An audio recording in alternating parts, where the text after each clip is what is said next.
बिस्मिल्लाहिर्रहमानिर्रहीम। अस्सलामु अलैकुम वरहमतुल्लाहि वबरकातुहू। आबिद राजी चैनल की तरफ से आज मैं अपने दोस्तों को रसूलुल्लाह सल्लल्लाहु अलैहि वआलिहि वसल्लम की बताई हुई एक दुआ बताऊंगा। आप दोस्तों ने इस पर जरूर अमल करना है। गुनाह माफ करवाने का नबवी नुस्खा। हजरत साद बिन अबी वक्कास रजी अल्लाह तआला अन्हु ने हजरत मोहम्मद सल्लल्लाहु अलैहि वआलिहि वसल्लम का ये इरशाद नकल फरमाया है कि मुअज्जिन की अजान सुनकर जिसने ये कलमात कहे, अशहदु अल्ला इलाहा इल्लल्लाहु वहदहु ला शरीक लहु व अन्ना मुहम्मदन अब्दुहु व रसूलुहु रज़ीतु बिल्लाहि रब्बन व बि मुहम्मदिन रसूलन व बि इस्लामिन दीना।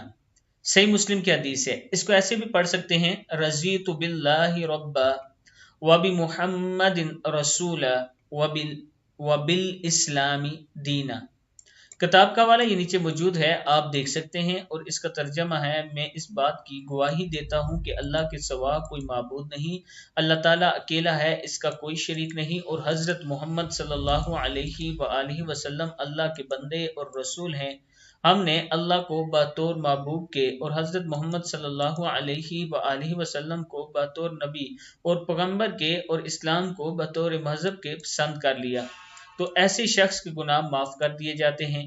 ये मैसेज आप दोस्तों ने आगे जरूर शेयर करना है। और जो दोस्त ऑनलाइन क्लासेस लेना चाहते हैं कुरान मजीद पढ़ने की, ये मेरा व्हाट्सएप नंबर है, आप मुझसे रब्ता कर सकते हैं। अस्सलामु अलैकुम वरहमतुल्लाहि वबरकातुहू।